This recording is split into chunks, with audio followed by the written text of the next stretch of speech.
Good morning and welcome to all in today's session on chromatography. तो जो हमारा आज का सेशन है क्रोमेटोग्राफी के ऊपर, उसमें आपका स्वागत है। तो जो हमारी क्रोमेटोग्राफी है उसके बारे में हम आपको प्रैक्टिकली कुछ करके दिखाएं, उससे पहले हम आपको ये बता देते हैं कि आखिर क्रोमेटोग्राफी होती क्या है, इसमें करते क्या है।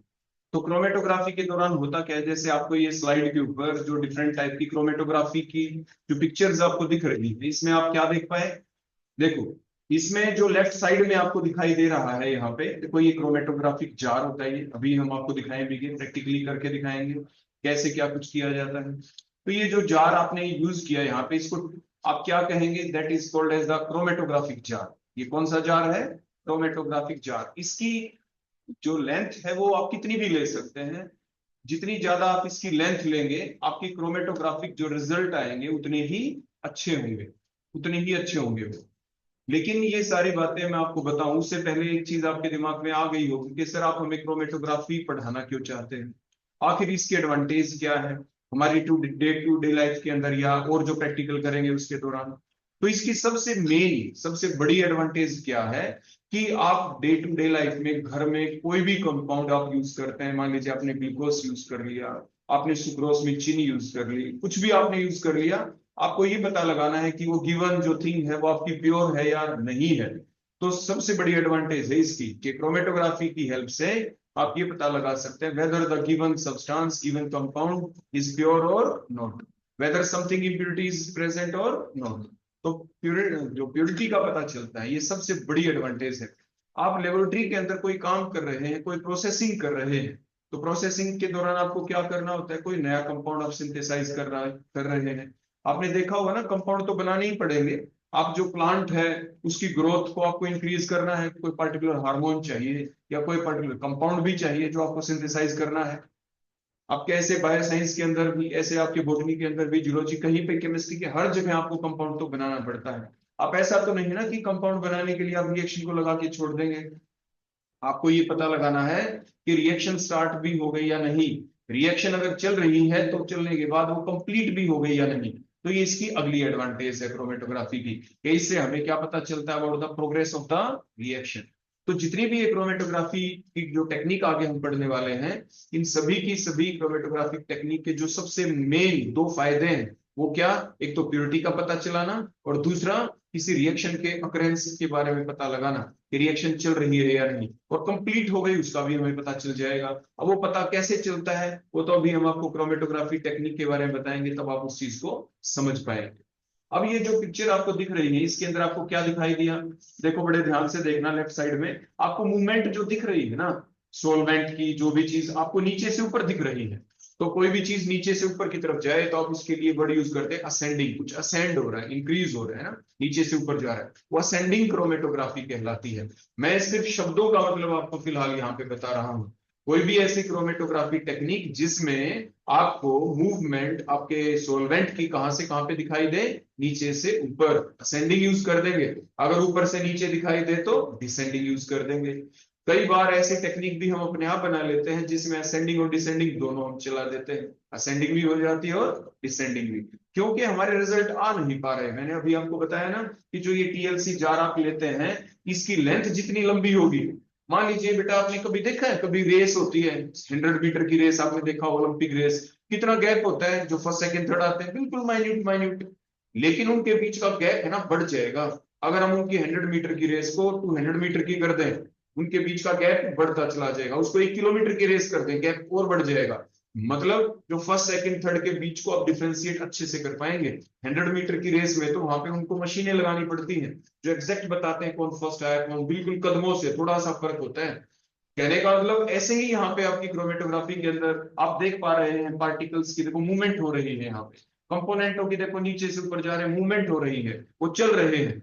तो उनके बीच में डिफरेंशिएट कब कर पाएंगे, क्या पता सारे बराबर स्पीड से चल रहे हैं, बहुत कम डिफरेंस हो, तो जितना लंबा हम उनको चलाएंगे उतना ही ज्यादा उनके बीच में क्या हो पाएगा, डिफरेंशिएशन। तो इसीलिए उस शब्द का मतलब आप समझ गए होंगे मैंने आपको क्यों कहा था कि टीएलसी जार जितना आप लंबा लेते हैं वो हमारे लिए उतना ही ज्यादा बेनिफिशियल होता है, आपके कंपोनेंटों के बीच में डिफरेंशिएशन हो जाता है।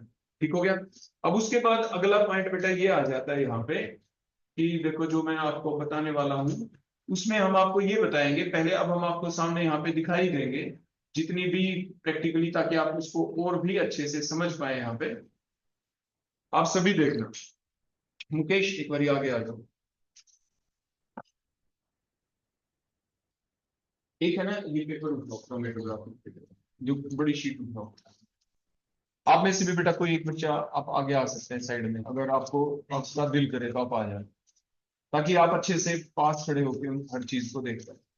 देखो बेटा, ये इधर मुकेश इधर दिखाना, मैं इधर दिखा रहा हूँ। आप सीधा दिखा दो, पेपर मोड़ने की आवश्यकता नहीं। देखो बेटा, ये जो पेपर है जो आपको दिख रहा है ये सामने, इसको कहते हैं chromatographic paper, Whatman filter paper होता है ये। वास्तविकता में ये वाटमैन फिल्टर पेपर होता है। इससे अलग भी हमारे पास पेपर होता है।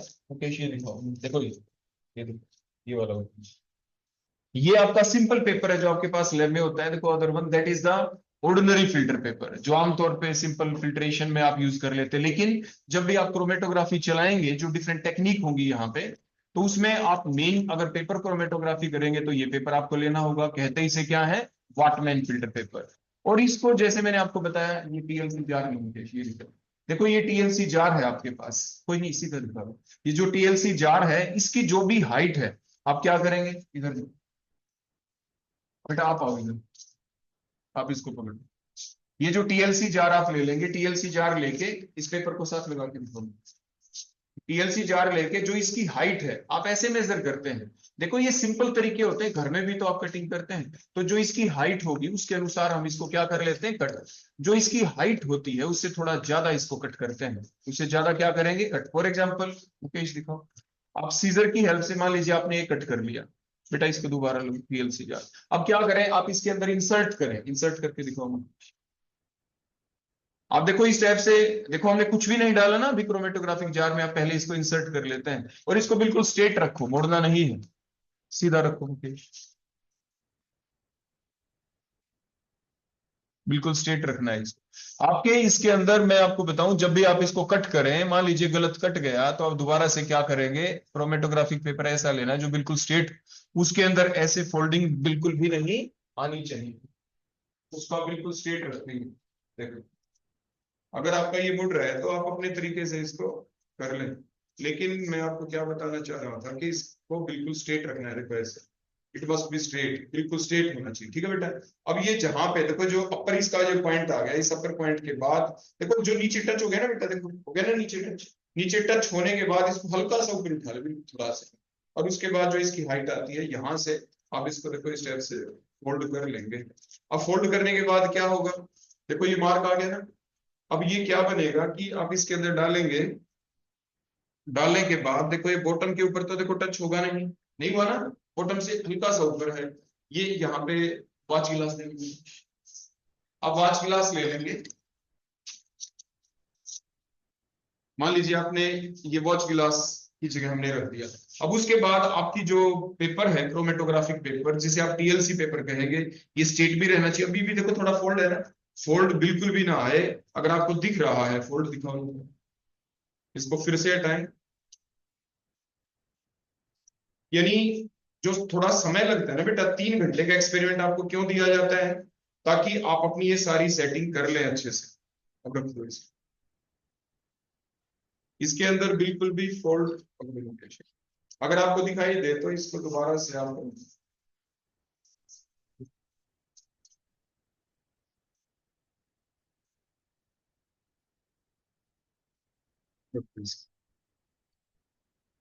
ठीक है।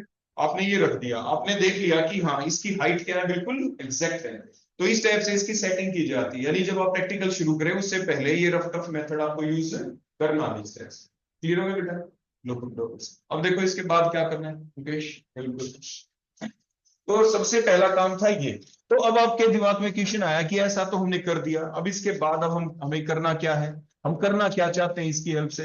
तो ये जो क्रोमेटोग्राफिक टेक्निक है आपकी, इसमें आपको करना क्या है, इसके अंदर सबसे पहला काम होता है पेपर स्ट्रिप को कट करना, प्रॉपर साइज का कट करना, और उसको पहले से फोल्ड कर लेना। क्योंकि अगर आप इसमें के अंदर पहले आपने सॉल्वेंट इसमें डाल दिया, तो आपका पहले ही जो काम है वो आपका डिस्टर्ब हो जाएगा। तो सब कुछ सारी सेटिंग आपको पहले करनी है। ठीक हो गया बेटा। अब उसके बाद अब क्या करें, अब हमें कुछ चीजों को पहले से तैयार रखना था, जैसे टीएलसी जार हो गया, क्रोमेटोग्राफिक पेपर लेके स्ट्रिप आपने बना दी।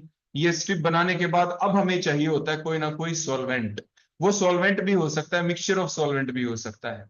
अब उसमें करेंगे क्या, इसको हटाओ बेटा, बाहर निकाल दो स्ट्रिप को। ये तैयार होने के बाद फिर आपका अगला काम होता है, जो ये आपका टीएलसी जार है, इस टीएलसी जार के अंदर आपको क्या डालना होता है, कोई ना कोई सॉल्वेंट। वो सॉल्वेंट भी हो सकता है, वो मिक्सचर ऑफ सॉल्वेंट भी हो सकता है। तो जो मिक्सचर ऑफ सॉल्वेंट का क्या मतलब है यहाँ पे, और वो हम क्यों लें और कैसा लें, तो ये भी हमारे पास एक हिट एंड ट्रायल मेथड होता है। अगर आपका जो कंपोनेंट है, आपका जो मिक्सचर कंपाउंड हमको दे दिया गया, अगर वो हमारे लिए नॉन है, तो उसकी स्ट्रक्चर के बेसिस के ऊपर हम पता लगा सकते हैं कि जो कंपाउंड है वो हमारा पोलर है या non polar. Polar non polar का क्या मतलब होता है बेटा, पोलर नॉन पोलर का मतलब होता है, फॉर एग्जाम्पल मान लीजिए मैं कह दूं, वैसे समझाने के लिए आपको बता रहा हूं, H2। H2 का मतलब क्या है, दो H है, H और H, दोनों के बीच कोई इलेक्ट्रोनेगेटिविटी डिफरेंस नहीं, तो कोई पोल नहीं बनेंगे, ना किसी के पे पॉजिटिव चार्ज आएगा ना किसी पे नेगेटिव, नॉन पोलर हो गया। लेकिन ऐसे ही मान लीजिए आपने कोई हाइड्रोकार्बन ले लिए, कार्बन की लंबी चेन वाले कंपोनेंट, हेक्सेन ले लिया, लिक्विड होता है, कार्बन 6 है एक लाइन के अंदर, तो फिर क्या होगा उसमें, कार्बन कार्बन कार्बन ही की तो चेन है, वो भी नॉन पोलर है, वो भी कैसा है, नॉन पोलर है। कहने का अभिप्राय, सबसे पहले आपको नॉलेज होनी जरूरी है कि कंपोनेंट दो ही तरह के होंगे मेन, जो आप यहाँ पे यूज करेंगे, या तो पोलर या नॉन पोलर। ठीक हो गया।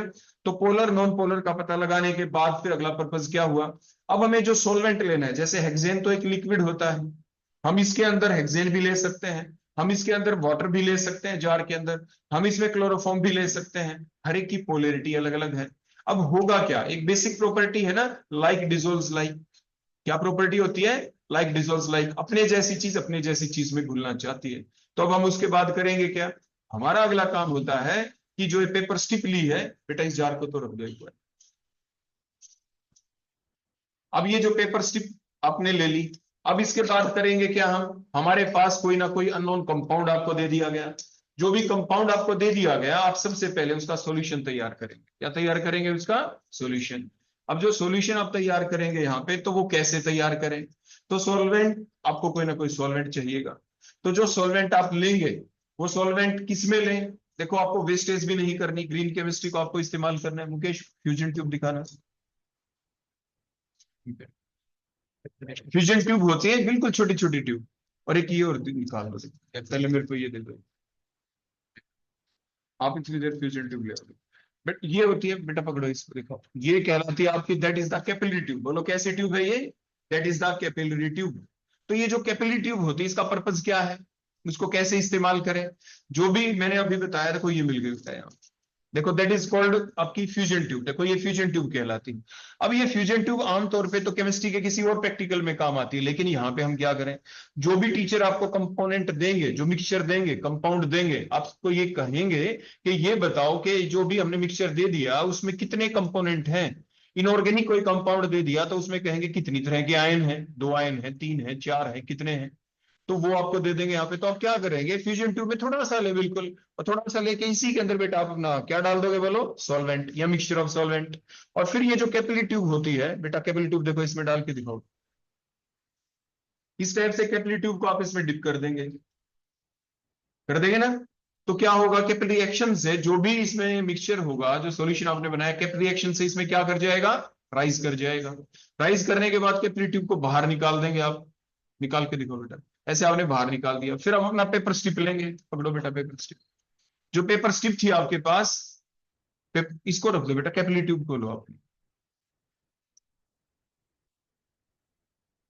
तो फिर उसके बाद आप क्या करेंगे, अपने राइट हैंड में तो बोलो पेपर, हाँ, और इसके बाद जो कैपिलरी ट्यूब है, अब इसके ऊपर स्पॉटिंग कैसे करते हैं, देखो इधर दिखाओ बेटा, एक से देखो।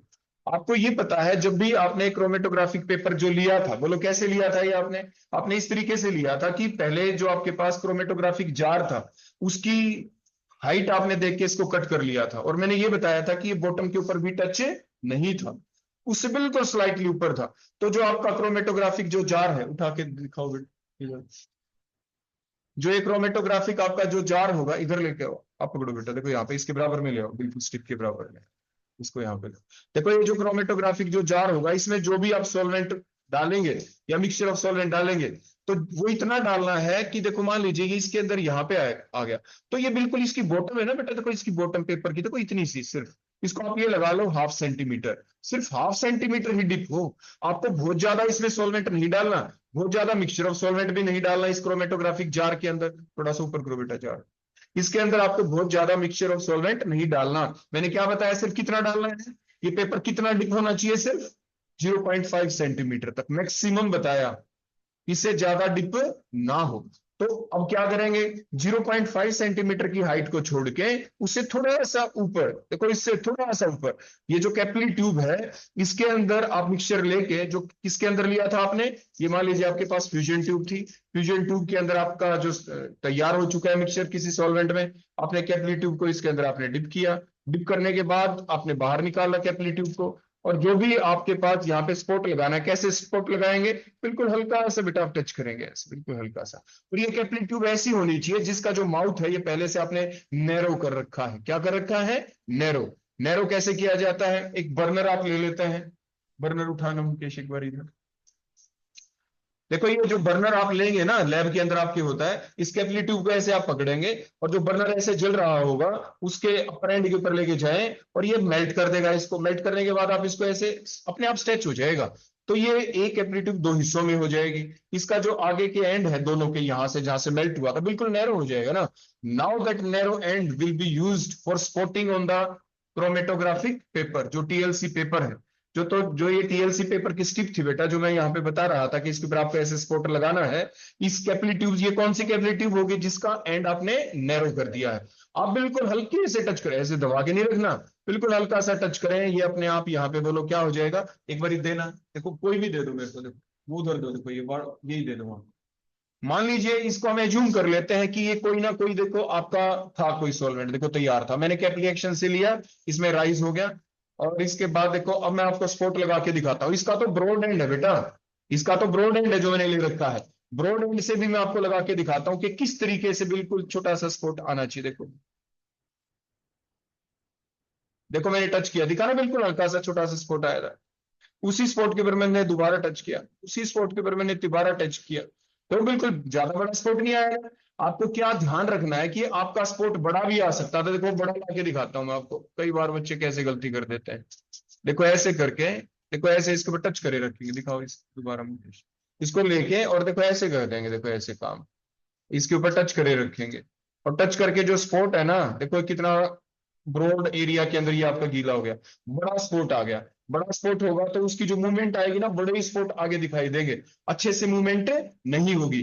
तो क्रोमेटोग्राफी के अंदर चाहे ये पेपर हो या बाद में टीएलसी बताएंगे, स्पॉट जो लगाना है वो बिल्कुल ही स्मॉल साइज का होना चाहिए। और छोटे से छोटे साइज का कब लगेगा, जब इस कैपिलरी ट्यूब का एंड आप क्या कर चुके होंगे, नैरो कर चुके होंगे। तो ये सबसे इसको कहते हैं स्पॉटिंग। क्या कहते हैं, स्पॉटिंग ऑन द आपके क्रोमेटोग्राफिक पेपर, टीएलसी पेपर, या साथ के साथ अगर टीएलसी प्लेट होती तो टीएलसी प्लेट भी अभी हम आपको बना के दिखा देंगे कि कैसे टीएलसी प्लेट को तैयार किया जाता है। स्पॉटिंग के बाद आप क्या करेंगे, मान लीजिए इसके अंदर पहले से आपने क्या डाल दिया, आपका सॉल्वेंट या मिक्सचर ऑफ सॉल्वेंट डाल दिया, आपने इसको अब इसके अंदर क्या कर देना है, आप इसके अंदर इसको डाल देंगे यहाँ पे, ठीक हो गया। और ये इसके अंदर देखो टच नहीं करेगा, थोड़ा सा होगा, लेकिन ये आपका जो भी सॉल्वेंट आपने लिया था उसके अंदर डिप हो गया। ध्यान क्या रखना है, जो स्पॉट हमने लगाया, बड़े ध्यान से देखें, जो स्पॉट था वो स्पॉट जो हमने इसके अंदर सॉल्वेंट या मिक्सचर ऑफ सॉल्वेंट जार के अंदर ले रखे हैं, ये स्पॉट उसमें डिप नहीं होना चाहिए। नहीं तो जो भी हमने कंपोनेंट लिए थे वो तो सारे के सारे नीचे चले गए ना। तो मीन्स क्या ध्यान रखना है आपको, स्पॉट कितनी हाइट के ऊपर लगाना है, कि स्पॉट आपके जो भी सॉल्वेंट या mixture of solvent TLC jar में लिया है वो उसमें डिप ना हो।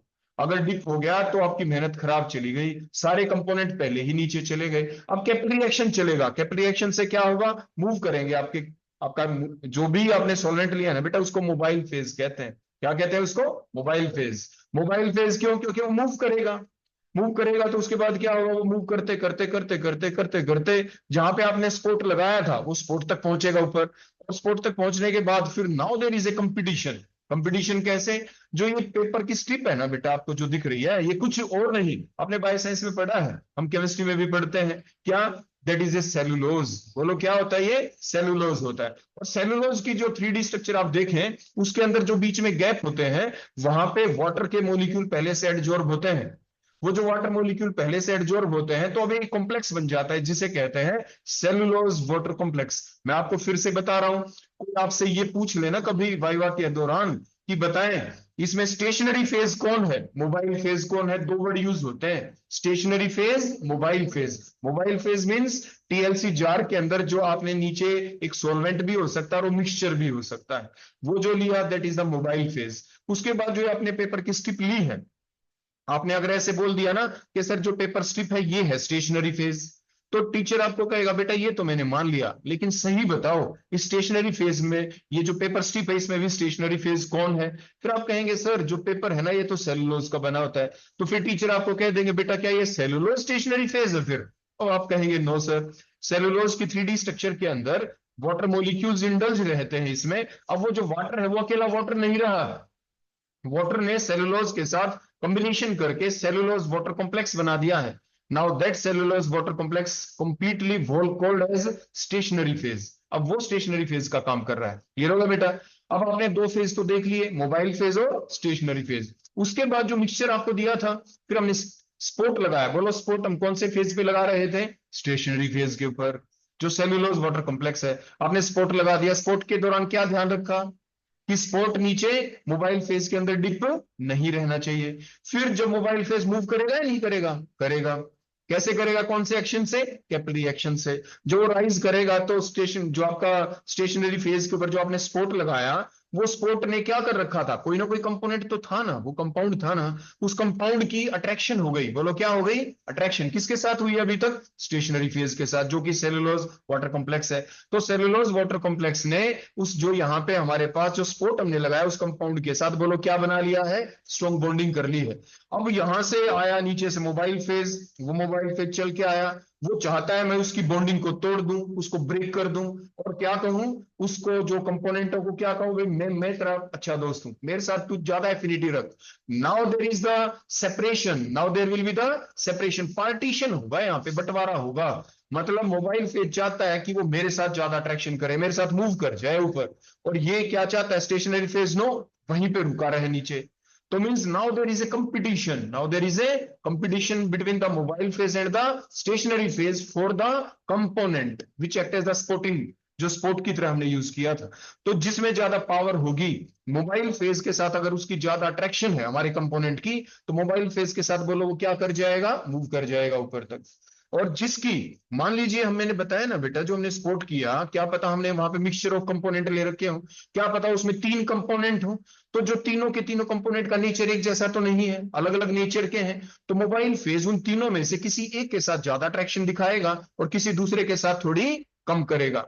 तो जो हमने यहाँ पे स्पोर्टिंग की थी ना बेटा, उसको कहते हैं एडजॉर्प्शन। एडजॉर्ब हो गया, वो कंपोनेंट एडजॉर्ब हो गया इसके सरफेस के ऊपर। फिर जब ये मोबाइल फेज चलता है ना बेटा, तो वो उसको अपने साथ ले जाना चाहता है, उस अट्रैक्शन को ब्रेक करके, उसको डिजॉर्प्शन कहते हैं। बोलो क्या कहते हैं? तो दो प्रोसेस चली, दोनों एक दूसरे की रिवर्स हैं। एक तो एडजॉर्प्शन जो स्टार्ट में चली, जिसकी वजह से जो हमारे कंपोनेंट थे, मिक्सचर ऑफ कंपोनेंट थे, उसने स्टेशनरी फेज के साथ अट्रैक्शन दिखा दी। फिर मोबाइल फेज जब कर जाएगा तो वो डिजॉर्प्शन करवाएगा। किसकी डिजॉर्प्शन पहले होगी? जिसकी मोबाइल फेज के साथ तो ज्यादा एफिनिटी हो और जो स्टेशनरी फेज के साथ कम हो, वो मूव कर जाएगा और आगे तक चलेगा। सबसे ऊपर बोलो कौन पहुंचेगा बेटा? मोबाइल फेज सबसे ऊपर तक, क्योंकि तो वो फ्री है। तो पेपर आपका जहां पे गीला हो जाता है ना बेटा, जहां पे भी गीला हो जाए, मान लीजिए यहाँ पे गीला हो गया बेटा, तो इस पॉइंट को जहां पे पेपर गीला होता है, हम इसको मूव करने देंगे काफी हाइट तक, ऊपर तक। तो जहां पे आपका गीला हो गया पेपर, उस पॉइंट को हम जब बाहर निकालेंगे पेपर को, हम वहां पे पेंसिल से मार्क लगा देंगे, उसे सॉल्वेंट फ्रंट कहते हैं। बोलो क्या कहते हैं उसे? तो जहां तक पेपर गीला हो गया उसके लिए एक टर्म यूज की जाती है, that is called as the solvent front. लेकिन हो सकता है जो आपने 3 कंपोनेंट लिए थे वो ऐसे थे, एक का नेचर तो मान लीजिए बिल्कुल साथ के साथ मूव कर गया, जहां तक सोलवेंट फ्रंट गया वहीं तक वो पहुंच गया, ऐसा भी हो सकता है। क्या पता उसे थोड़ा नीचे रह गया हो, एक कंपोनेंट और नीचे रह गया हो, एक और भी नीचे रह गया हो। तो मीन्स क्या हुआ, यहाँ पे पार्टीशन हो गया कंपोनेंटों के बीच। तो हम पेपर को फिर लास्ट में बेटा क्या करेंगे? बाहर निकाल लेंगे। ये सब कुछ होने के बाद हम पेपर को बाहर निकालेंगे, इसको ड्राई होने देंगे। ड्राई होने के बाद बोलो क्या करेंगे? जहां पे हमने स्पोर्ट लगाया था बिल्कुल शुरू में, क्या लगाया था बेटा यहाँ पे? स्पॉट। उसको क्या कहते हैं? बोलो क्या कहते हैं उसको? वो हमारा इनिशियल स्पॉट हो गया, इनिशियल पॉइंट हो गया, स्टार्टिंग लाइन हो गई, जहां पे आपका बिल्कुल गीला हो गया पेपर यहां तक। बोलो उस लाइन को क्या कहते हैं? Solvent front. क्या कहते हैं? तो मीन्स जो ये हम स्केल लेके, जो आपके फुटा होता है जिसको आप बोलते हैं, स्केल को लेके यहां से लेके और जहां तक पेपर आपका गीला हुआ था सॉल्वेंट फ्रंट, वहां तक का डिस्टेंस आप मेजर कर लेंगे। That called as the distance travelled by the mobile phase. Mobile phase ने कितना डिस्टेंस ट्रेवल किया। उसके बाद और क्या मेजर करें? इसी ओरिजिनल स्पॉट से ही, इसी ओरिजिनल स्पॉट से ही मान लीजिए अलग अलग कंपोनेंट आ गए, एक यहाँ पे आ गया ए, यहाँ पे बी कंपोनेंट, यहाँ पे सी कंपोनेंट आ गए ना अलग अलग, तो हम क्या डिटरमाइन करेंगे? The distance travelled by A component, यहां तक डिस्टेंस ट्रेवल्ड बाय कहां से? लेकिन बेटा बिल्कुल पेपर के बॉटम से मत कर देना, कहां से करना है बोलो? जहां पे ओरिजिनल स्पॉट आपने लगाया था, जहां पे स्पॉटिंग की थी। तो distance travelled by A component, distance travelled by B and C, और distance travelled by the solvent. ये सारी चीजें आपके पास आ जाएंगी। ये सारी चीजें आने के बाद फिर क्या करते हैं? हम डिटरमाइन करते हैं, एक शब्द आता है उसे कहते हैं R S. R S, R बड़ा एफ छोटा, रिटेंशन, आर का मतलब रिटेंशन, एफ का मतलब फैक्टर, उसे आप रिटेंशन फैक्टर कहते हैं। बोलो क्या कहते हैं आप उसे? That is called as retention factor. तो रिटेंशन फैक्टर है क्या? वो हर एक कंपोनेंट का अलग अलग निकाला जाएगा बेटा, ए बी सी जो अलग अलग कंपोनेंट थे हर एक का क्या फार्मूला है? Simple formula, the distance travelled by A का निकालना है तो the distance travelled by A divided by distance travelled by the solvent, mobile phase वाला। तो मतलब वो कहलाता है, बोलो क्या? R F. R F value of A point, A component की। आर एफ वैल्यू बी निकाल देंगे, R F value of C निकाल देंगे। क्लियर हो गया बेटा? अब एक चीज बताओ, जो मैंने अभी आपको सारी बातें बता दी, अगर मान लीजिए बेटा ये जो आपके पास यहाँ पे टीएलसी जार था, इस टीएलसी जार के अंदर मैंने जो मोबाइल फेज लिया था वो बदल दिया, वो चेंज कर दिया, तो क्या होगा? तो क्या जो मैं अभी बता रहा था कि इसके ऊपर जो आर एफ वैल्यू है, जो स्पॉट आए थे, क्या बिल्कुल सेम उसी पोजीशन के ऊपर आएंगे स्पॉट? नो, क्योंकि मोबाइल फेज बदलते ही साथ मोबाइल फेज का नेचर बदला, उसी के अंदर तो पावर थी कि अलग अलग कंपोनेंटों को अपने साथ मूव कर ले जाना। तो जैसे ही आप मोबाइल फेज बदलेंगे आरएफ की वैल्यू चेंज हो जाएगी। और जब आप आंसर लिखते हैं ना बेटा प्रैक्टिकल में, एक चीज का ध्यान रखना, जो आपका आंसर आएगा ना RF value of A B C, उसके ब्रैकेट में आपने मोबाइल फेज कौन लिया नीचे ब्रैकेट में लिखना है बेटा। अगर आपने मोबाइल फेज लिया है वाटर तो लिख देना H2O। अगर आपने लिया वाटर प्लस एसीटोन और 1:1 रेशियो में लिया है तो ब्रैकेट में लिखेंगे आप वाटर प्लस एसीटोन 1:1 रेशियो, या आपने लिया है वाटर एसीटोन 1:2 रेशियो तो लिखेंगे। क्योंकि क्या होता है, आप अपनी रिसर्च के अंदर भी, जैसे अभी आप एमएससी के स्टूडेंट हैं, आपके कोई ना कोई प्रोजेक्ट भी होता है जो आप काम करते हैं, तो आपको इन चीजों का ध्यान रखना है। अगर आप कहीं पे अपना पेपर पब्लिशिंग के लिए भेजते हैं, ये काम मान लीजिए करने के बाद, और आपने ब्रैकेट में मोबाइल फेज का जिक्र नहीं किया, पहली ऑब्जेक्शन वही है, वापिस आ जाएगा आपका कि आपने बताया नहीं। क्योंकि वो आपके काम को दोबारा करके देखते हैं, जो रिजल्ट आपने दिया ना वही सेम काम वो करके खुद देखते हैं, और आपका किया हुआ काम और जब उन्होंने खुद किया दोनों में मैचिंग आ गई तो कहते हैं these are the true results, वो ठीक रिजल्ट है, फिर आपका एक्सेप्ट होता है, ऐसे एक्सेप्ट नहीं होता। नहीं तो ये बेटा आपको ध्यान रखना है। तो ये सारी बातें मैंने किसके बारे में बताई अभी आपको? कौन सी क्रोमेटोग्राफी थी ये थी पेपर क्रोमेटोग्राफी। कौन सी थी बोलो? अब ये जो बातें मैंने बोल दी इसके आधार के ऊपर अब आप 2 मिनट बैठ जाओ बेटा, थक गए हो गया। मैं एक डेफिनेशन बता दूं उसके बाद आपका क्वेश्चन। अब मैं सिर्फ आपको ये बताना चाहता हूं कि जो अभी तक हमने ये पढ़ा और ये क्रोमेटोग्राफी के बारे में देखा, तो इसमें अगर मैं आपसे अब ये पूछूं कि क्रोमेटोग्राफी को अब डिफाइन क्या करें, अभी तक जो हमने सीखा, तो डेफिनेशन क्या बनी कि ये कैसी टेक्निक है, कैसी प्रोसेस है, जिसमें होता क्या है, जिसमें आपने ये देखा कि जो अलग अलग कंपोनेंट थे पेपर स्ट्रिप के ऊपर, जो अलग अलग कंपोनेंट थे, क्या उनकी एक जैसी मूवमेंट हुई है? क्या वो एक स्पीड से मूव करे हैं मोबाइल फेज की प्रेजेंस में? नो, उनकी डिफरेंशियल मूवमेंट हुई है। बोलो क्या हुई है? Differential movement. तो कैसी टेक्निक है, कैसी प्रोसेस है? द टेक्निक और the process in which the differential movement of the component of the mixture takes place. जो मिक्सचर था उसमें जो अलग अलग कंपोनेंट थे उनकी मूवमेंट क्या हुई है? डिफरेंशियल मूवमेंट हुई है, अलग अलग मूवमेंट हुई है। क्या अपने आप की हो गई? क्या आपने स्पोर्टिंग लगाया अपने आप मूव करने स्टार्ट हो गए? नो, आपने क्या किया था, जो आपके पास ये जार था इसके अंदर आपने यहाँ पे मोबाइल फेज लिया है, इसके प्रभाव से जब ये मोबाइल फेज चला तो इसकी वजह से उनकी मूवमेंट हो पाई। तो आगे हम जोड़ देते हैं शब्द, बोलो क्या? कि under the influence of mobile phase. Clear हो गया? तो बोलो डेफिनेशन क्या बनी कि द प्रोसेस और the technique in which the differential movement of the component of a mixture takes place under the influence of the mobile phase is called chromatography. अब उसे क्रोमेटोग्राफी कहते हैं। अब आपके दिमाग में क्वेश्चन एक आया होगा, एक चीज सर बस, तो ये आया होगा कि सर ये भी एक चीज बताओ, मान लीजिए मूवमेंट हो गई, यहाँ पे मूवमेंट हो गई, क्या पता स्पॉट हमें दिखे ही ना, तो हम क्या करें? तो अभी जो मैंने आपको बताया था ना, ये क्रोमेटोग्राफी जार के अंदर जो आप ये पेपर स्ट्रिप लेते हैं, ये बिल्कुल इसको फुल मूव होने दे, ऊपर तक गीला होने दे। जहां तक वो ऊपर तक गीला हो गया, बाहर निकाले, ओरिजिनल स्पॉट के ऊपर स्पॉट लगा दें, और जहां तक सॉल्वेंट मूव किया वहां तक आप इसके ऊपर निशान लगा दें, और स्पॉट आपको दिख ही नहीं रहे, बीच के कंपोनेंट कहाँ चले गए, क्योंकि वो इनविजिबल है, क्योंकि वो कलरलेस है। तो क्या करें? तो उस वक्त हमें जरूरत पड़ती है किसी और चीज की, तो हमारे पास होता है ये स्प्रेयर। बोलो क्या होता है बेटा? ये स्प्रेयर होता है। इसके अंदर हम कोई ना कोई विजुअलाइजिंग एजेंट डालते हैं, इसके अंदर डाल देते हैं, जैसे मच्छर मारने की मशीन होती है ना, देखो स्प्रे करते थे ऐसे, तो इसमें डाल देंगे। और जो ये वाला एंड आपको दिख रहा है, देखो ये वाला जो एंड है, यहाँ पे हम, ये रबर की पाइप होती है बेटा, देखो हमारे पास ये रबर की पाइप है, ये रबर की पाइप इसमें देखो इस एंड से डाल के, और यहाँ पे इसकी बजाय हम सीधा एक बल्ब भी आता, आपने देखा होगा ना पुराने जमाने की जो पिक्चर होती थी, उसमें बसेस को देखा होगा, ट्रकों के ऊपर आजकल देखा होगा, एक हॉर्न बजाने का ऐसे होता था बल्ब, ऐसे हमारे पास बल्ब होता है। हम उसको जब प्रेस करेंगे तो यहाँ पे जो ये नोजल है, इस नोजल के अंदर से बेटा क्या निकलेगा? स्प्रे निकलेगा, किस चीज का? जो हमने इसमें डाला है। क्लियर हो गया ना? तो वो विजुअलाइजिंग एजेंट होता है। आपने देखा ना कई बार 500 के नोट नकली आ गए, उनके पास हम क्या करते हैं? विजुअलाइजिंग एजेंट होते हैं।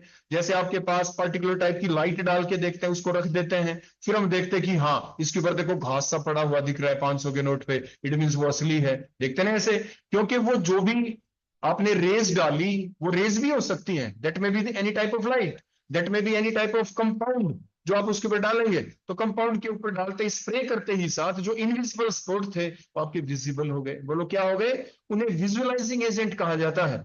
अगर कलर्ड स्पॉट है बहुत अच्छी बात है, कलर्ड नहीं है तो हमें उनको कलर्ड बनाना पड़ेगा, या तो कोई ना कोई हम अलग अलग रेज डालेंगे, लाइट डालेंगे, या विजुअलाइजिंग एजेंट मैंने बताया स्प्रेयर की हेल्प से आप यूज करते हैं। फिर जो भी स्पॉट आपको दिख गए, मैंने आपको बताया, आप उसकी आरएफ वैल्यू को डिटरमाइन कर लेंगे। और आपने ये भी देखा कि इसके दौरान आपके जो मूवमेंट हुई थी, आपके कहां से कहां पे हुई थी बेटा? नीचे से ऊपर, तो इसलिए असेंडिंग क्रोमेटोग्राफी है। पेपर यूज किया था तो पेपर क्रोमेटोग्राफी हो गई। और यहाँ पे क्या हुआ था? बोलो डिफरेंशियल मूवमेंट हुई, दो प्रोसेस चली। बोलो कौन सी दो प्रोसेस चली थी? एक तो एडजॉर्प्शन, एडजॉर्प्शन कब? जब आपने क्या की थी? बोलो स्पोर्टिंग की थी। जब आपने क्या की थी? स्पोर्टिंग, एडजॉर्प्शन हुआ है। उसके बाद जब मोबाइल फेज के मूवमेंट हुई इसके, तो मोबाइल फेज ने बोलो क्या करवा दी? उन कंपोनेंटों की desorption to the different different level, इसलिए तो डिफरेंशियल मूवमेंट हुई। तो ये हमारा था पेपर क्रोमेटोग्राफी के बारे में। अब जिसके जो जो बात मुझसे पूछे पूछ सकते हैं, फिर हम आपको आगे करके दिखाते हैं। हाँ सर आप पूछिए। सर इसमें जैसे बैंड बन गए, हाँ हमें नहीं पता ये कौन से कंपाउंड है। सपोज कीजिए मेरे को भी मिक्सर लिया हमने कोई रिजल्टेटिव सेल्स से, और ये सेपरेशन हो गया। अब आगे का क्या प्रोसेस रहेगा, हम ये जानना चाहिए कि एग्जैक्ट कौन से अमीनो एसिड। हाँ, तो उसके बाद देखो अब हम आपको आगे की बातें बताते हैं। क्रोमेटोग्राफी टेक्निक एक ऐसी टेक्निक है जिसकी हेल्प से हम ये नहीं पता लगाते यहाँ पे कि वो है कौन। इससे हमें ये पता नहीं चला इस पर्टिकुलर पेपर क्रोमेटोग्राफी की हेल्प से, क्या हमें पता चला कि वो कौन था? नो। उसके लिए फिर हमारे पास और टेक्निक आती है दूसरी। मैंने आपको क्या बताया? जो पेपर क्रोमेटोग्राफी टेक्निक है, इसकी हेल्प से हम सिर्फ क्या पता लगाते हैं कि आपके पास जो मिक्सचर था, उस मिक्सचर के अंदर कितने हैं कंपोनेंट, एक है, दो है, तीन है। जैसे अभी सर आपने बताया कि हमें ये तो पता चल गया कि टोटल कंपोनेंट है कितने, और नंबर ऑफ स्पॉट से हमें पता चल गया। अगर वो विजुअलाइज नहीं हो रहे थे तो विजुअलाइजिंग एजेंट हमने डाल दिया। फिर अगर वो कंपोनेंट है तो वो कौन है, उनके लिए हम क्या करें? तो उसके लिए क्या किया जाता है कि मान लीजिए हमारे पास ये जो स्पोर्ट थे, देखो ये जो स्पोर्ट थे, मान लीजिए अलग अलग लेवल के ऊपर आ गए हमारे। ये तो हम जो कर रहे हैं ना, ये हम माइक्रो स्केल के ऊपर कर रहे हैं, मैक्रो स्केल के ऊपर तो हमने कुछ किया ही नहीं। चलो माइक्रो स्केल के ऊपर भी हम बताते हैं कि आखिर नेक्स्ट पॉइंट हम करेंगे क्या। हम क्या करेंगे इसके बाद? जो आपके अलग अलग स्पोर्ट आ गए, देखो अलग अलग पॉइंट के ऊपर, यहाँ यहाँ, और इनके बीच में मान लीजिए गैप है, तो आप क्या करेंगे? आप सीजर लेंगे, आप इसको कट कर देंगे बेटा, कट कट, वन कंपोनेंट आ गया अलग, कट कट दूसरा कंपोनेंट आ गया, कट कट थर्ड कंपोनेंट आ गया। उसके बाद इस पेपर के ऊपर है ना वो स्पॉट, इस पेपर को हम डालेंगे किसी सॉल्वेंट के अंदर। किसमें डालेंगे? सॉल्वेंट के अंदर। तो जो भी इसके अंदर कंपोनेंट था वो सॉल्वेंट के अंदर आ चुका है। दूसरा कंपोनेंट किसी दूसरे बीकर में सॉल्वेंट में आ चुका है, तीसरे वाला किसी तीसरे में आ चुका है। हमने तीनों को सेपरेट कर लिया। तीनों को बोलो क्या कर लिया, तो ये एक सेपरेशन टेक्निक भी है।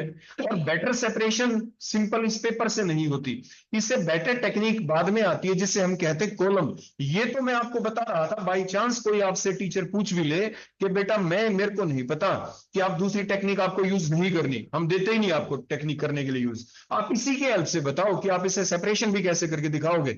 वैसे इसकी हेल्प से, पेपर की हेल्प से सिर्फ हम ये पता लगाते हैं कि नंबर ऑफ कंपोनेंट हैं कितने, इसको हम कभी यूज नहीं करते फॉर द सेपरेशन। जैसे मैंने अभी आपको बताया कि पेपर को कट करें, अक्सर हम इसमें नहीं करते, लेकिन टीचर की बात का तो जवाब देना पड़ेगा ना आपको, तो आप पेपर को कट करेंगे, किसी पर्टिकुलर सॉल्वेंट में डालेंगे, वो एक अलग बात कि सेपरेट होके हमारे पास वो कितनी अमाउंट में आए, कितनी कम अमाउंट में आए, क्या पता लॉस ज्यादा हो जाए, है ना, उतना पूरा का पूरा हमें वो ना मिल पाए। तो पूरा मिलने के लिए फिर हम क्या करते हैं, फिर हमारे पास आता है एक दूसरा जिसे हम कहते हैं कॉलम। देखो ये इस तरह से आपने देखा होगा, ब्यूरेट होती है लेबोरेटरी के अंदर, ब्यूरेट, ये ब्यूरेट का जो विड्थ होती है ऊपर से इतनी बड़ी नहीं होती, इसकी विड्थ देखो थोड़ी ज्यादा होती है, और तो ये that called as the column, बोलो इसे आप क्या कहते हैं, that is called as column. तो इस कॉलम क्रोमेटोग्राफी हम यूज करते हैं। उसके दौरान नीचे से जो हमारे कंपोनेंट आएंगे, जैसे अभी मैंने बताया ना पेपर के अंदर आपके अलग अलग स्पॉट बन गए थे 1 2 3, पेपर के अंदर तो आपने बेटा क्या देखा था, मूवमेंट सॉल्वेंट की कहां से हुई थी, नीचे से ऊपर। इसके बारे में मैंने डिटेल नहीं बताई, लेकिन क्योंकि अभी आपका क्वेश्चन था इसलिए टू द पॉइंट हम आपको बता रहे हैं। मान लीजिए कॉलम था, इसमें हम क्या करते हैं, जो आपने स्पॉटिंग की थी ना बेटा कैपिलरी ट्यूब की हेल्प से, देखो यहाँ पे इस पे आपने स्पॉट लगाया था, इसमें तो स्पॉट लगा, इसमें स्पॉटिंग नहीं होती, इसमें पहले ही कॉलम तैयार होगा, अभी तो खाली है ये कॉलम। जब हम इसको तैयार कर लेते हैं तो जो भी टीचर आपको देंगे मिक्सचर, वो मिक्सचर बेटा ऊपर से डालते हैं इसमें। बोलो बेटा कहां से डालेंगे, इसमें ऊपर से डालते हैं, इस कॉलम के बिल्कुल ऊपर से आप डालेंगे यहां से मिक्सचर, और जब वो मिक्सचर चलेगा इसमें ऊपर से मूवमेंट होगी। जो मोबाइल फेज बेटा वो भी कहां से डालेंगे, सबसे पहले तो मिक्सचर डाला इसमें कॉलम तैयार करने के बाद, फिर जब वो मिक्सचर आपने डाला तो उसमें मूव करता चला गया, लेकिन वो यहाँ पे जाके रुक गया क्योंकि आपने थोड़ा सा डाला था।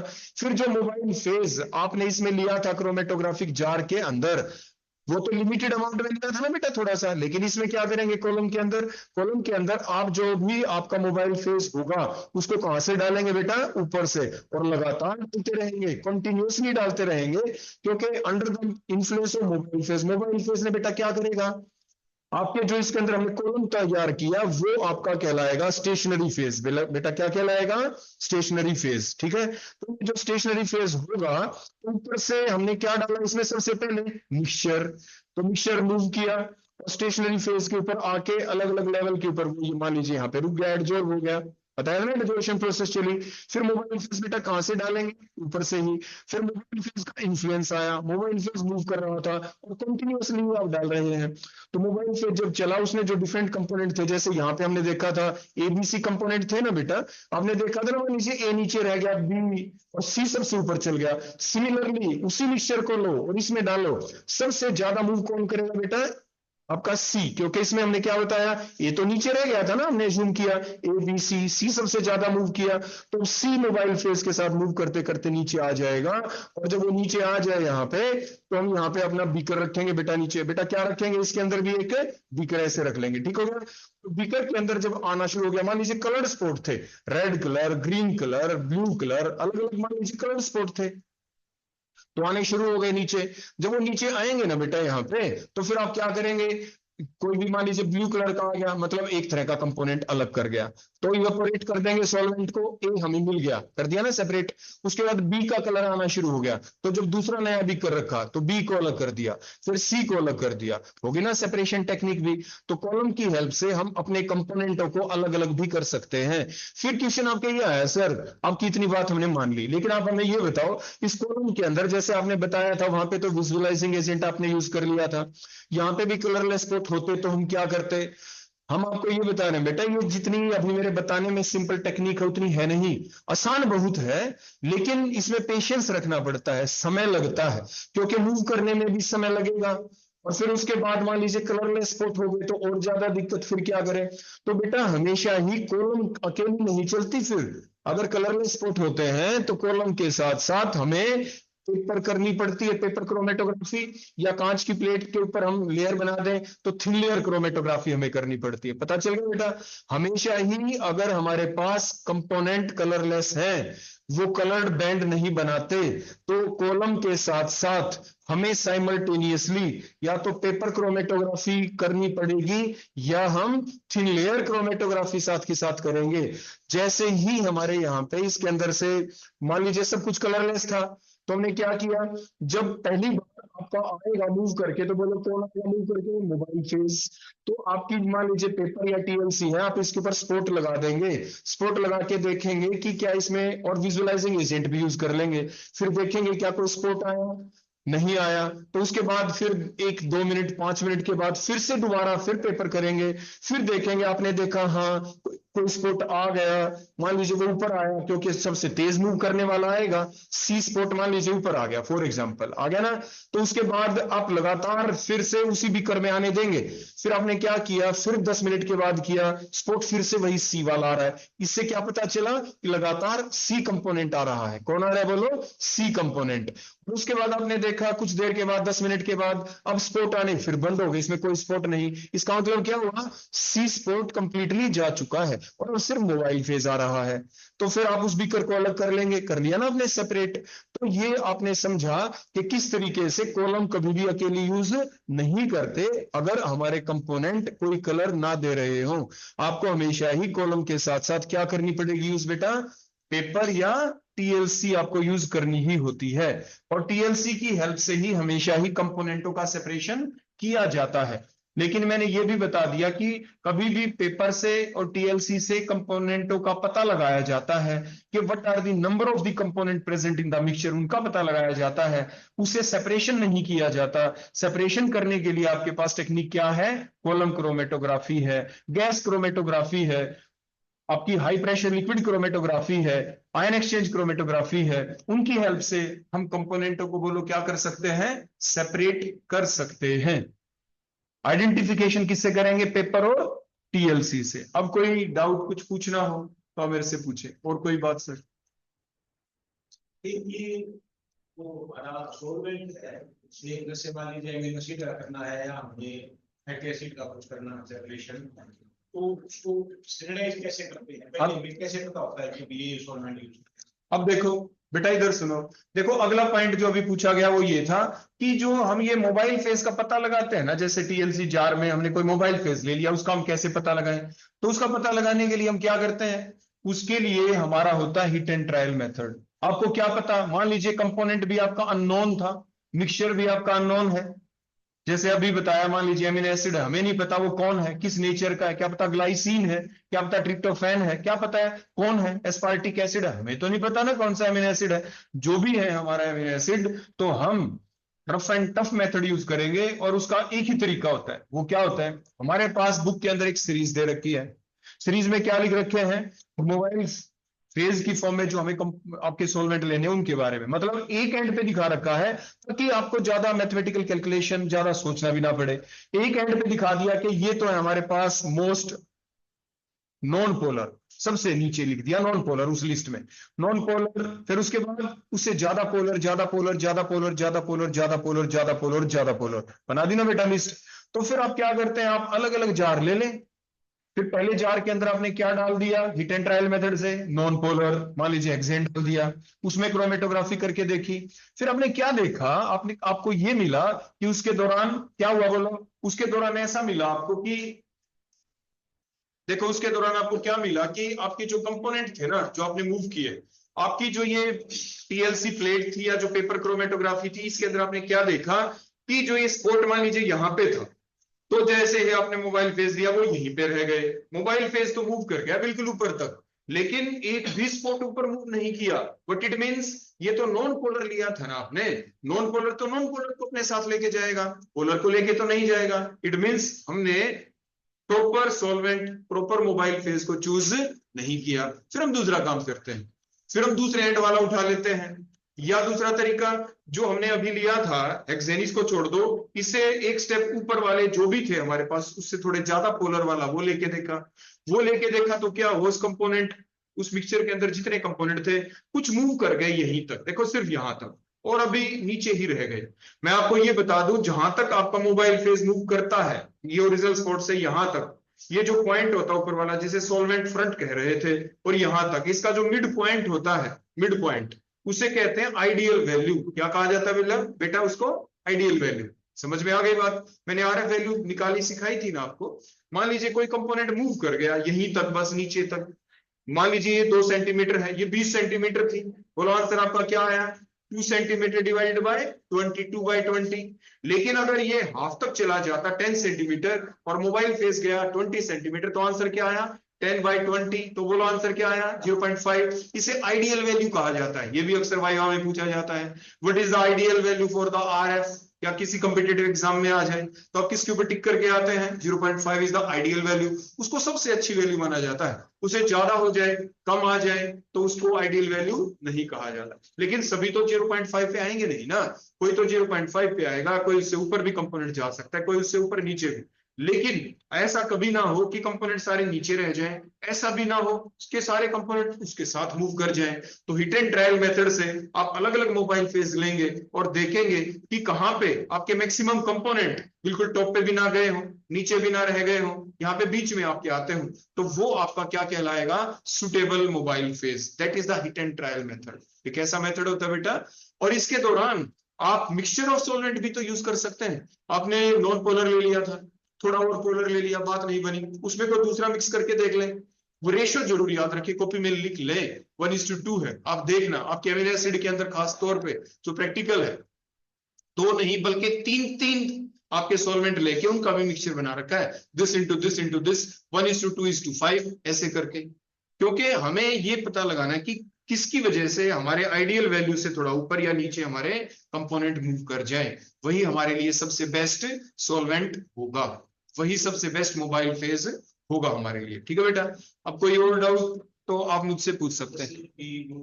पहले में करते हैं ना, उसमें 1:9 देते हैं, प्लेटोनिक ईथर ऐसे तो उसको सिंथेटिक पिगमेंट के सेपरेशन को इससे से पता है ना, एक से ज्यादा भी ले सकते हैं, जैसे उसमें 2 से 3 भी बता देते हैं। सर मेरा एक तो क्वेश्चन था ना, वो ये था कि जैसे अलग अलग बैंड बन गए, आपने बताया अपने को कट भी कर लिया हमने, मेरा ये था सर जैसे वो बैंड बन गए, क्या जैसे पल्ली या कोई और है उसके अच्छे भी कुछ एक आइडिया लगा सकते हैं कि ये पर्टिकुलर जो ये स्पोर्ट बना है ये किसी अमीनो एसिड का है या फैटी एसिड का है या कोई ऑर्गेनिक कंपाउंड है? आप देखो अगली चीज बताते हैं आपको। यानी क्या होता है कि जैसे अभी आप जो पढ़ रहे हैं, फिलहाल जो टेक्निक अभी आप पढ़ रहे हैं, that technique is called as the chromatography. ये तो कैसी टेक्निक आपकी? क्रोमेटोग्राफी। लेकिन एक दूसरी टेक्निक भी आती है जो हमारे सिलेबस के अंदर होती है, आपके भी है आपकी, जैसे एनएमआर स्पेक्ट्रोस्कोपी, उसे कहते हैं स्पेक्ट्रोस्कोपी। क्या कहते हैं उसे? तो नेक्स्ट टेक्निक आ जाती है, उन्हें कहते हैं स्पेक्ट्रोस्कोपिक टेक्निक। उनकी हेल्प से ही हम देखो, यहाँ पे तो हमने क्या पता किया है, बोलो? नंबर ऑफ कंपोनेंट का।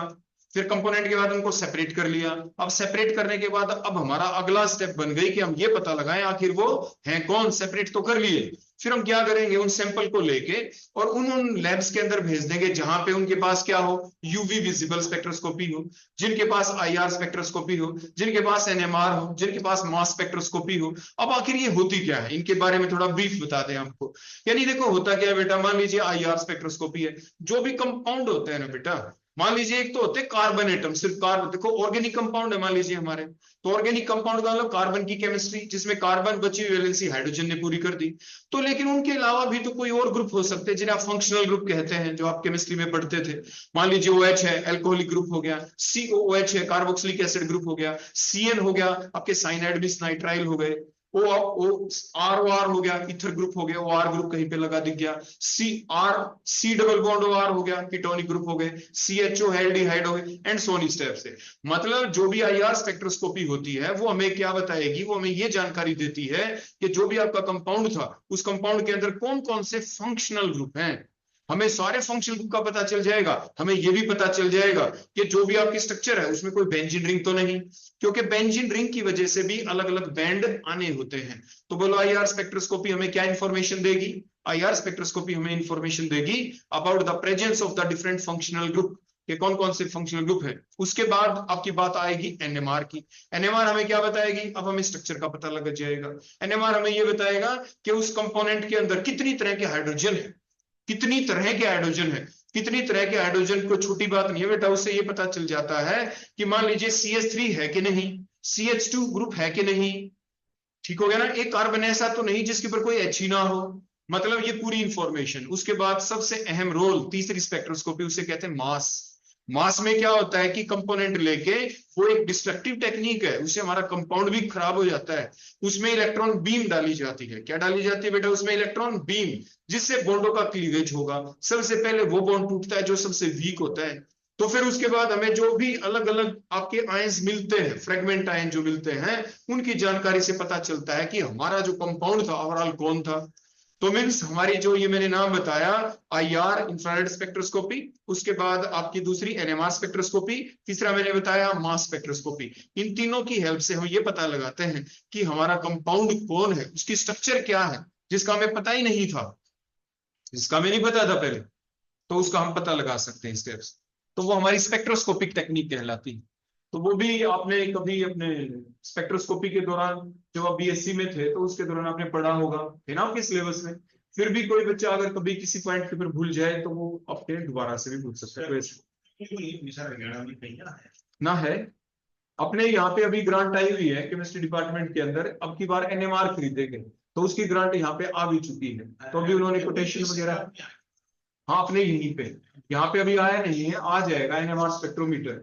लेकिन जो NMR स्पेक्ट्रोमीटर है, एक बहुत पुराने समय में केमिस्ट्री डिपार्टमेंट में खरीदा हुआ था, और वो अभी भी केमिस्ट्री डिपार्टमेंट में एंटर करते ग्राउंड फ्लोर के ऊपर बिल्कुल आखिरी का एक कमरा है, वहां पे अभी भी रखा है। जब मैंने MSc की थी तो हमें भी दिखाया था ले जाके कि बेटा देखो ये ऐसा होता है NMR, यहाँ पे ऐसे सैंपल रखा जाता है, लेकिन वो वर्किंग में नहीं था, वो यहाँ पे है नहीं। वैसे जितने भी इंस्ट्रूमेंट है ना, किसी को देखने हो, मैंने अभी इसी सेशन में अभी अभी अपने जो पीछे ये महीना गया था मार्च का, हमारे यहाँ पे 8 से लेके 10 लड़कियां थी जिन्होंने हाँ भरी थी कि आपकी जो ये सेंट्रल रिसर्च फैसिलिटी सेंटर है, जो दिल्ली के अंदर भी IIT दिल्ली में, और आपके जो इसका अलग से कैंपस भी बना है, कुंडली मानेसर वाला जो रोड उतरता है ना, वहां पे अशोका यूनिवर्सिटी से आगे काफी एकड़ में बना है नया centre, central research facility centre for the IIT Delhi का कैंपस है। तो वहां पे मेरे यानी बहुत अच्छे मित्र हैं मेरे वहां पे, तो उन्होंने मुझे बताया कि आप ला सकते हो। और दूसरी बात, वहां पे बाद में अब एक कोर्स हुआ इसी इंस्ट्रूमेंटेशन का, पर स्टूडेंट की जो फीस थी ना, 5,000 रुपये फीस है एक दिन। जब बच्चे वहां पे जाते हैं, 2 दिन का प्रोग्राम था, तो 5,000 रुपये फीस थी वहां पे। तब आपको वो इंस्ट्रूमेंटेशन सिखाते, वो भी लिमिटेड, ये सिखा सकते हैं। लेकिन जैसे ही मैंने अपने दोस्त से बातचीत की, वहां पे हमारी 10 लड़कियां ही तैयार हुई। मैंने कहा था बेटा ऐसा मौका फिर नहीं मिलता। अभी भी चल रहा है सर। तो जो 10 लड़कियां थी ना, वो गई यहाँ से बेचारी, वो भी गांव की लड़कियां थी हमारी जो बढ़िया थी, उनको यहाँ से मेट्रो में गई अच्छे से। मेरी बेटी दिल्ली में रहती है, तो मैंने उसको कहा, तो उन्होंने बता दिया कि भाई, मैंने कहा कि भाई कोई भी हेल्प हो ना, इनकी हेल्प कर देना। मेरे जिस दोस्त के पास वो वहां पे पहुंची कैंपस में, मेरा दोस्त आगे मिल गया वहां पे। जो भी उनका जो खाना पीना था, लैब में दिखाना था, इंस्ट्रूमेंटेशन था, छोटी सी वो क्लिप भी बना के लेके आई। एक नया बिल्कुल ही एडवांस टाइप का IR स्पेक्ट्रोमीटर आया था उनके पास, अभी बिल्कुल नया खरीदा है उन्होंने। उसका उस दिन उनको डेमो भी देना था वहां पे, तो उन्होंने वहां पे डेमो दिया।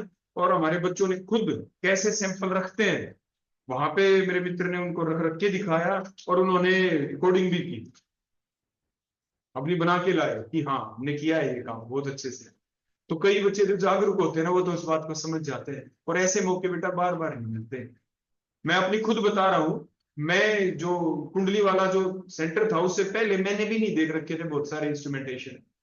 मेरे मित्र ने, वहां पे मैं गया, वहां पे मैं 2 बार गया हूं, मेरे को पूरे के पूरे सेंटर में, एक एक लैब में, बार जो बाबा एटॉमिक रिसर्च सेंटर के साइंटिस्ट वहां पे, हर किसी से मिलवाया, हर किसी से, कि ये मेरे सीनियर साथी थे, मेरे बहुत अच्छे मित्र हैं। यानी आप समझा करो कि जो खुद इतनी बड़ी पोस्ट के ऊपर हो कहीं पे, और हम तो यहाँ पे, हमारे पास कोई इंस्ट्रूमेंटेशन नहीं, और फिर भी उस चीज का ध्यान रखते हुए उन्होंने हमें इतनी इज्जत दी अच्छे से, तो उसको सही मित्रता कहा जाता है। समझ रहे हो मेरी बात कुछ? तो यानी उन्होंने उसका पूरा ध्यान रखा, और उस दिन भी बिल्कुल हमारे बच्चों का फ्री में सारा सब कुछ काम हो गया। तो आप लोगों को भी बेटा कभी कोई मौका मिले ना, आपके टीचर कभी आपको कहें कोई भी कि बेटा चलो वहां पे लेके चलते हैं, कुछ भी नहीं लग रहा, तो आपको जाना चाहिए, उस मौके को छोड़ना मत। ठीक है बेटा? अब कोई डाउट तो आप मेरे से पूछ सकते हैं, मैंने आपको जगह भी बता दी जहां पे जाके आप देख भी सकते हैं। मेरे को नहीं पता था कि अगर आप लोग भी तैयार होते ना उनके साथ, आप लोगों के भी साथ विजिट हो जाते उस दिन। हमारे फाइनल ईयर ऑनर्स की लड़कियां थी वो, और वो वही लड़कियां थी जो हमारी क्लास में यानी होशियार की लाइन में चलती है ऊपर ऊपर। और इसी बात के ऊपर मैंने उन 2 लड़कियों को तो मैंने मॉनिटर बना दिया, तो तुम मॉनिटर हो। आपने सबको ट्रेनिंग दिलवाई थी या विजिट करवाई थी? नहीं, विजिट जाके वो नहीं, विजिट गए और साथ के साथ ट्रेनिंग भी ले आए। समझ रहे हो मेरी बात? विजिट करके सारी लैबों में उनको घुमा दिया, और जो नया आया था उसको चला के भी दिखा दिया। ट्रेनिंग का मतलब समझाना होता है ना। Without violence. अब बिना कुछ चवन्नी भी नहीं लगी वहां पे उन बच्चों की, नो पैसा, कोई पैसा नहीं लगा बेटा, कोई भी पैसा नहीं लगा, नथिंग। उन्होंने मेरे को बाद में भी न्योता दिया था कि भाई आप अपने बच्चों का कुछ करवाना हो ना तो आप एक लेटर बनवा लेना अपने प्रिंसिपल की तरफ से, और फिर कभी हो तो आप बता देना मुझे। वो तो मेरा वैसे ही मूड बन गया था, मेरे साथी ने मुझे कहा, मेरा मूड बन गया, मैंने कर दिया। और मेरे बच्चों को मनाना पड़ता है बेटा, ऐसे कोई नहीं मानता, लेकिन मेरे बच्चे मान गए। तो अच्छा एक्सपीरियंस है आपका। अब कोई डाउट हो तो बेटा पूछ लो इसमें से कुछ नहीं कुछ। एक चीज दिखाते हैं अभी हम आपको, मुकेश एक मिनट आना, एक लास्ट चीज दिखाते हैं कि स्लरी कैसे बनाई जाती। वो ये ले लो, हाँ ये ले लो। सोच रहे थे वो स्पेक्ट्रोफोटोमीटर है, उसमें ग्लूकोज का सैंपल लेके प्रैक्टिकल करवा देते हैं। हाँ कर लेंगे और भी बेटा। अब ये देखना कि स्लरी कैसे तैयार की जाती है। वो ले लो पहले, सिलिका जेल ले लो।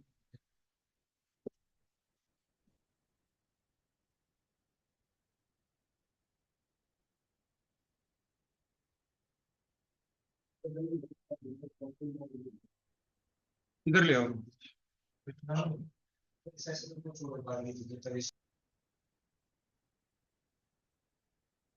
तो अब क्या करेंगे, सबसे पहले ये सिलिका जेल है, सिलिका जेल है ना मुकेश? ये सिलिका जेल है, देखो ये that is the silica gel. एक चीज और देखो बेटा, इसके ऊपर हमेशा मैंने एक दिन पहले भी बताया था कि इसके ऊपर ये डिफरेंट साइन दिख रहे हैं आपको, ये सिंबल ध्यान रखने जरूरी है। और इसके ऊपर क्या लिख रखा है? हार्मफुल, हार्मफुल लिख रखा है। क्या लिख रखा है इस पे? हार्मफुल। हमेशा पहले पढ़ लो कि ऐसा नहीं है कि इसको ऐसे ही आप यूज कर लेंगे, इसको एकदम इसका ऊपर से बॉक्स को बंद कर देंगे। ठीक हो गया हर चीज केमिकल के बारे में। अब इसके बाद एक दूसरा भी कर लूंगा, इसके अंदर आप 1:1 रेशियो के अंदर ये दोनों को उसमें कोनिकल फ्लास्क में लेके डाल लो, कोई दिक्कत नहीं। हाँ इसमें डाल लो।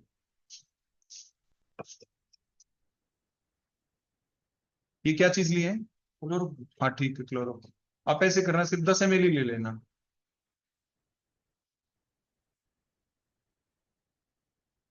और इसी में 10 ml इथेनॉल डाल दो। ये रहा। म्यूजिक सिलेंडर में डाल दो, इसी में डाल दो। हाँ इसी में डाल दो दोनों, क्योंकि इसी में डाल देते। तो 10 ml पहले हमने इसमें क्या ले लिया है? क्लोरोफॉर्म। 10 ml क्या ले लेंगे इसमें? इथेनॉल ले लेंगे। ठीक हो गया। अब इसमें क्या करेंगे, ये बीकर लेके आओ, इसको हाइट के ऊपर रखो। साइड पर लो मेरे को दिखाओ, लो मैं पकड़ लेता हूँ, आप शेक करते। ठीक है, अब दिखता रहेगा बेटा। गिलास रोड लो, ऐसे नहीं, गिलास रोड लो इसको। हाँ मिक्स अप करते हैं, नीचे हाथ लगा लो बेटा, बॉटम पे। हाँ बिल्कुल ऐसे, आप घुमाते रहो इसको। ठीक है, डालो मुकेश। आपने स्लरी देखी है? स्लरी स्लरी देखो, आपने शहद देखा है? शहद गाढ़ा होता है ना, शहद से तो पतला होना चाहिए ये, ठीक है ना। और पानी जैसा पतला होना नहीं चाहिए, उन दोनों के बीच का होना चाहिए। बन गया ना ये स्लरी? देखो दिखाओ, हाँ ये ठीक बन गया। अब देखो एक दो तरीके बताते हैं हम आपको। मान लीजिए दो दिखाना मुकेश एक बार। देखो मान लीजिए हमने छोटी टीएलसी प्लेट ले ली, देखो यहाँ पे, ठीक है। एक ये दूसरी भी ले लो। अब देखो दो तरीके हम आपको दोनों सिखाते हैं। सबसे सिंपल तरीका, जब हमें लार्ज स्केल के ऊपर करना हो तो देखो आप क्या करना, आप इस बीकर के अंदर जो आपने ये मिक्सचर बनाया, जो स्लरी बनाई है, ये आप इतनी कम नहीं बनाएंगे। मान लीजिए आपको 100 बच्चों के लिए काम करना है, तो आप क्या करेंगे, आप स्लरी थोड़ी ज्यादा बना लेंगे यहां तक। और फिर उसके बाद क्या करेंगे, आप ये जो आपकी टीएलसी जो प्लेट होंगी ना बेटा, इन दो को देखो ऐसे इकट्ठी पकड़ लो। देखो ऐसे करके क्या करेंगे, दो को ऐसे ले ली इकट्ठी, और इकट्ठी लेने के बाद ऊपर से पकड़ लें। और पकड़ने के बाद मान लीजिए ये बीकर में स्लरी हमने बिल्कुल ऊपर तक भर रखी थी, तो हम क्या करते हैं, इसके अंदर एकदम से डिप कर देते। देखो ऐसे ऐसे डिप कर देते, तो ये पूरी के ऊपर ऊपर जहां पे हमारी फिंगर है यहां तक छोड़ के, और तो सारी पे आ जाती। और फिर इसके अंदर डिप करके बाहर निकाल लेते। और बाहर निकाल के दोनों को अलग कर लेते, तो एक फेस के ऊपर वो स्लरी लग जाती ना, तो वो थिन लेयर बन जाती। अब हमें तो सिर्फ आपको सिखाना है, तो अब हम क्या करें? तो उसका तरीका क्या है, एक ही प्लेट को लें, एक ही टीएलसी प्लेट को लें, और उसके बाद दूसरा बीकर रखना मुकेश। हाँ ये रख दो। अब देखो क्या करना है, बड़े ध्यान से देखना। ये आप इस टाइप से लेंगे, इसको थोड़ा ऐसे रखना ताकि इसमें ये मेरे को दे दो, ठीक है। अब देखना करना क्या है, बिल्कुल जो टॉप है ना, ये टॉप, इसके टॉप से बिल्कुल ऊपर देखना ध्यान से, इसके बिल्कुल यहाँ पे आपको डालनी है इसे। और इसको देखो ऐसे ऐसे मूव करने दो। कर दी ना हमने मूव बेटा? थोड़ी स्ट्रेट रखना, हॉरिजॉन्टल रखना शुरू में, और फिर इसको ऐसे मूव करने दो। देखो दूसरी के ऊपर लगा के दिखाता हूँ, इसके ऊपर थोड़ी वैसे करी, दोबारा लेके आना। देखो बड़े ध्यान से देखना, बिल्कुल टॉप के ऊपर डाला हमने, देखो ऐसे, और अब इसको ऐसे ऐसे मूव करते रहे, देखो ऐसे ऐसे, और जो एक्सेस गिर जाए इसी भी करने ले आए यहाँ पे ऐसे। तो आपने क्या देखा बोलो, क्या बन गई इसके ऊपर? एक थिन लेयर बन गई कि नहीं बन गई? ये थिन लेयर, बिल्कुल थिन लेयर बन गई। अब इसको क्या रखें आप? थोड़ी देर ऐसे पकड़े रखें, या इसको रख दे कहीं पे, रखने के बाद ये आपकी तैयार हो जाएगी। आपको ज्यादा से ज्यादा ओपन में ही रखने से, कहीं बाहर भी ले जाके नहीं रखनी, कभी धूप में। आप सोचो आप यहीं पे कूल में रख देंगे, 5-10 मिनट के अंदर ये अपने आप ही ड्राई हो जाएगी, और ये टीएलसी प्लेट आपकी क्या हो गई बोलो? बिल्कुल तैयार। इतना समय लगता है? समय लगा बेटा? टीएलसी प्लेट बनाने में बिल्कुल भी समय नहीं लगता। और ये तो इसमें हमने डाला, और अगर हम इसको, देखो साफ कर दो मुकेश, देखो दूसरे के ऊपर। अब आप में से कोई एक बच्चा करके दिखाए, कोई भी एक स्टूडेंट। दूसरी प्लेट लें आप, लो बेटा।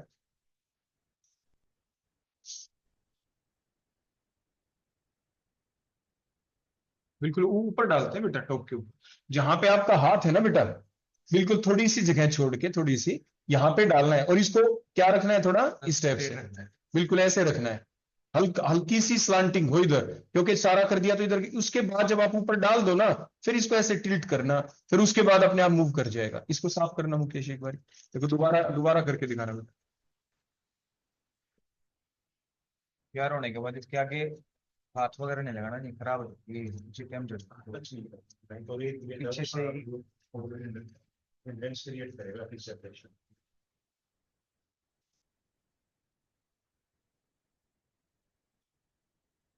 इसमें सिर्फ ऊपर डालना है, ये ध्यान रखना, बिल्कुल टॉप के ऊपर डालना है। आप कभी भी नीचे नहीं डालेंगे, सिर्फ टॉप के ऊपर डालना, वो स्लिप होके अपने आप धीरे धीरे नीचे आ जाता है। तो इस टाइप से बेटा ये क्या बन गई आपकी? होगी ना तैयारी है टीएलसी प्लेट। तो आपने देखा ये टीएलसी प्लेट आप एक ही साथ, मान लीजिए अगर ज्यादा बच्चे हैं तो मैंने बताया, फिर तो हम ये जो आपका जो आपकी स्लरी है ये थोड़ी ज्यादा बना लेंगे, और दोनों लगातार जैसे हम बनाए, तो डिप किया बाहर निकाला रख दिया, डिप किया निकाला रख दिया, टाइम भी कितना लगेगा? बहुत ही कम समय लगेगा हमारे। क्लियर हो गया? और उसके बाद फिर अगला काम बिल्कुल पेपर जैसा ही होगा। क्या करेंगे? जो भी आपके पास, जैसे मैंने बताया था, ये देखो जैसे आपकी फ्यूजन ट्यूब थी, पकड़ना इसको, इसमें जो भी आपको मिक्सचर दिया जाएगा, ऊपर करो मुकेश, इसके अंदर आपने उसी टाइप से कैपिलरी ट्यूब से जाओ, और नीचे आपको पता है जो भी आपका क्रोमेटोग्राफिक जार होगा, यहाँ पे आप क्या लगा देंगे? इस पे स्पॉट लगा देंगे ना, स्पॉट। स्पॉट लगाने के बाद ये अपने आप ही ड्राई हो जाएगा। फिर आपका जो क्रोमेटोग्राफिक जार है, इसमें पहले से बोलो क्या डाल देंगे आप? मोबाइल फेस, और इसको इसके अंदर रख देंगे, यहाँ पे रख देंगे ना, और फिर आपकी प्रोसेस टीएलसी वाली चल जाएगी आराम से। क्लियर हो गया? और फिर इसको आप कवर कर देंगे, जो भी आपके पास वॉच गिलास होगी, ये तो वैसे हमने दूसरा कवर ले रखा है, वॉच गिलास प्रॉपरली आप इस पे रख दें। और दूसरी चीज, इसको कभी भी डिस्टर्ब नहीं करना। एक बार जब आपने इसमें रख दिया, चाहे पेपर हो चाहे टीएलसी हो, एक बार लेने के बाद जहां पे आपने इसको रख दिया, जब तक कि मोबाइल फेस टॉप तक ना चला जाए, तब तक आपको इसको उठा के इधर से उधर, उधर से उधर आपको लेके नहीं जाना। आपको डिस्टर्ब बिल्कुल भी नहीं करना है। क्या पता है ऐसे डिस्टरबेंस के दौरान जो ओरिजिनल स्पॉट था, ये मोबाइल छलक के आपका ऊपर उसको नीचे ले जाए, आपका सारा डिस्टर्ब हो जाएगा, सारी मेहनत खराब हो जाएगी। हाँ बेटा क्या पूछ रहे थे आप? क्या पेपर? ये तो बेटा अलग ही क्रोमेटोग्राफी बन गई ना। अगर आप ये डालते हैं प्लेट जिसपे थिन लेयर बना के डाली, कॉल्ड थिन लेयर क्रोमेटोग्राफी। अगर आप इसकी बजाय, अगर आप ये पेपर स्ट्रिप डालते हैं जो मैंने आपको बताया, so it is called paper chromatography. ठीक हो गया? अगर हम यूज करते हैं ये जो आपको बताया गया था, देखो दिस इज कॉल्ड एज, बोलो क्या आपकी? Column chromatography.